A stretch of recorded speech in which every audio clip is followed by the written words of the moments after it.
Doctor Zakir Naik আসবে বাংলাদেশে, মাথা ব্যথা কোথায়? ভারতে। ডক্টর জাকির নায়েক একজন ইসলামিক স্কলার, তিনি তুলনামূলক ধর্মতত্ত্বের উপরে পড়াশোনা করেছেন, অনেক গবেষণা করে কথা বলেন।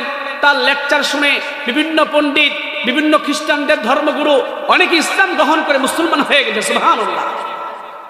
কিন্তু যখন ভারতে বিজেপি সরকার আসে, যখন মোদী সরকার আসে ভারতে, তখন ডক্টর জাকির নায়েকের একটা চ্যানেল ছিল পিস টিভি। কি চ্যানেল ছিল?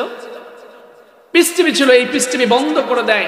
ভারতে যখন বন্ধ হয়ে যায়, ঠিক সেই সময় ওই দাদাদেরকে অনুসরণ করতে গিয়ে বাংলাদেশেও পিস টিভির শাখাটা বন্ধ হয়ে যায়। কথা বলুন ঠিক কিনা? এখন এই জাকির নায়েক বাংলাদেশে আসবে, মাথা ব্যথা ভারতের। ভারত বলছে যে বাংলাদেশে যখন জাকির নায়েক আসবে, সঙ্গে সঙ্গে যেন বাংলাদেশের কর্তৃপক্ষ ভারতের হাতে তুলে দেয়। নাউজুবিল্লাহ।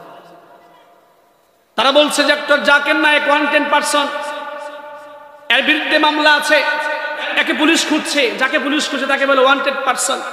বলে ডক্টর জাকির নায়েক যখন বাংলাদেশে আসবে তখন যেন তারা আমাদের হাতে তুলে দেয়।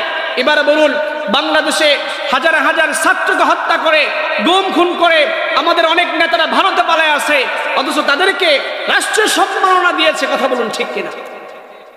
আর বাংলাদেশে আসবে একজন ইসলামিক স্কলার, তাকে বলছে তাকে যেন ভারতের হাতে তুলে দেওয়া হয়। যেমনটা বলেছিল মক্কার ওই কুরাইশের গোত্রপ্রধানরা বলেছিল, আবু তালেব তোমার কাছে ওয়ালিদ ইবনে মুগিরার সন্তান ওমরকে দিয়ে দিলাম, বিনিময়ে কি করতে হবে? তোমার কাছে যে সন্তান আছে মুহাম্মদ, সে আমাদের বাপ দাদার বিরুদ্ধে কথা বলে, আমাদের ধর্মের বিরুদ্ধে কথা বলে, ওকে আমাদের হাতে তুলে দাও।